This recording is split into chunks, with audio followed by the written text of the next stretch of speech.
नमस्कार, मैं शंभू कुमार सिंह और आप देख रहे हैं नेशनल दस्तक का फेसबुक पेज। एक बड़ी खबर अभी आ रही है कि एनडीए के उपराष्ट्रपति के उम्मीदवार जगदीश धनखड़ होंगे। क्यों इनको उम्मीदवार बनाया गया है? जगदीप धनखड़ को, माफ कीजिएगा, जगदीश नहीं, जगदीप धनखड़ को ये भी बताऊंगा। और एक पूर्व उपराष्ट्रपति हामिद अंसारी को लेकर एक विवाद चल रहा है कि एक प्रेस कॉन्फ्रेंस में उन्होंने पाकिस्तान के पत्रकार को आमंत्रित किया था। वहीं दूसरी खबर चल रही है जो मीडिया चला रहा है और बीजेपी का आईटी सेल कि तीस्ता सी तलवार को कांग्रेस वाले पैसे देते थे मोदी जी को बदनाम करने के लिए। अब सोचिए, पहले आते हैं उपराष्ट्रपति के जो कैंडिडेट है उन पर।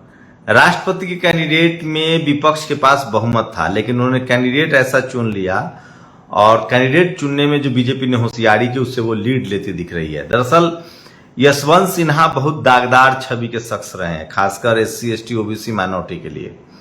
मुलायम सिंह को उन्होंने आतंकवादी कहा था, लालू यादव को वो लल्लू कहते थे, पेंशन उन्होंने खत्म किया। बहुत घोर संघी और कास्टिस्ट आदमी है। क्योंकि मोदी ज्यादा इस तरह के लोगों को बर्दाश्त नहीं करते हैं तो इनको साइड कर दिया गया। बेटा अभी भी इनका बीजेपी में है। अगर उपराष्ट्रपति के कैंडिडेट में अगर विपक्ष बढ़िया कोई कैंडिडेट चुनता है जो एससी एसटी ओबीसी या माइनॉरिटी से हो,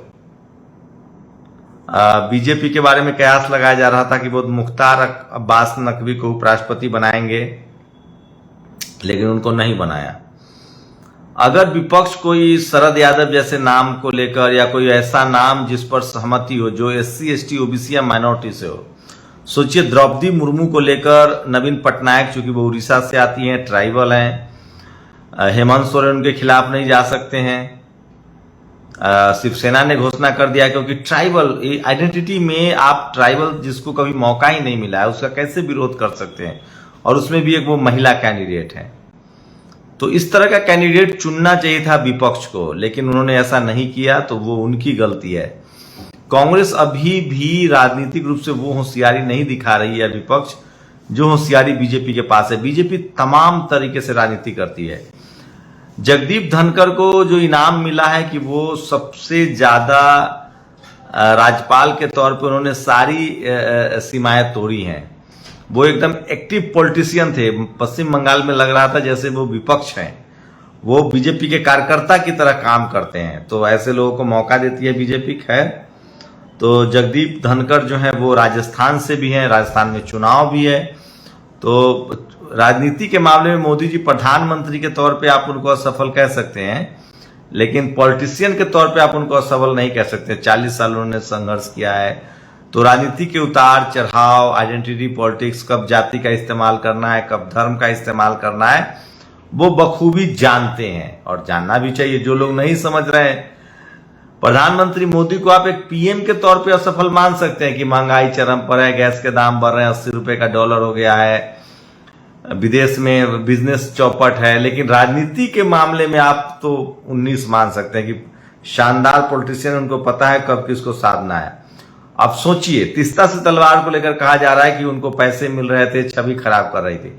एक वीडियो आप सबने देखा होगा जिस समय प्रधानमंत्री नरेंद्र मोदी गुजरात के मुख्यमंत्री बने थे और गुजरात वो जो दंगा हुआ था, गुजरात राइट्स, जिस तरह से गोधरा में ट्रेन जला गया था, उसके बाद खुद उस समय के प्रधानमंत्री वाजपेयी ने प्रधानमंत्री की तीखी आलोचना की थी। तो क्या उनको भी पैसा मिला था? तो बीजेपी की एक पॉलिटिक्स है कि उसके खिलाफ जो भी बात कर रहा है उसको या तो डराओ, धमकाओ, जेल में डाल दो या फिर आलोचना करो। तीस्ता से तलवार के साथ यही हुआ, उनको जेल में डाल दिया गया है।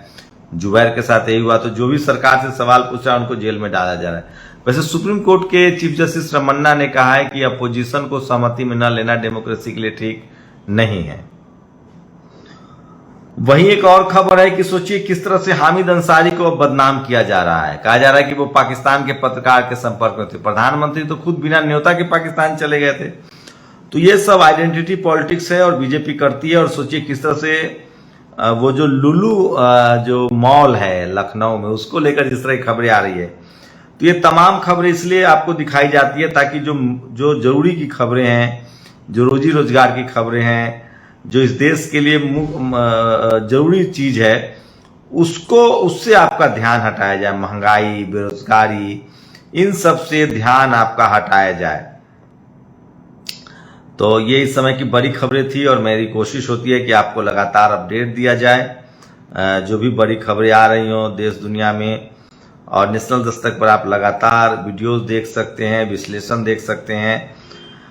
उपराष्ट्रपति का अब देखते हैं विपक्ष कैसा कैंडिडेट देती है, लेकिन राष्ट्रपति के कैंडिडेट के तौर पे विपक्ष फेल है, ये तो आप समझ सकते हैं। और लुलु मॉल के बारे में लोग लिख रहे हैं कि इतना तो अरबों करोड़ों रुपए खर्च करके प्रचार प्रसार नहीं कर सकता था जितना लुलु मॉल का प्रचार हो गया। और लखनऊ से एक मित्र ने बताया कि लुलु मॉल में आधा लखनऊ उम्र पड़ा है। उपभोक्ताओं को इससे कोई लेना लादना नहीं होता कि बेचने वाला किस धर्म और मजहब का है, उन्हें सिर्फ इससे मतलब होता है कि बिक रहा माल उनके मतलब का है या नहीं। लुलु मॉल में सर्व समाज के लोगों ने दुकान भी लगा रखी है और सर्व समाज खरीदारी भी कर रहा है। सार्वजनिक स्थान पर नमाज हो या फिर सुंदरकांड दोनों बेतुका है, सिर्फ ढोंग और पाखंड है।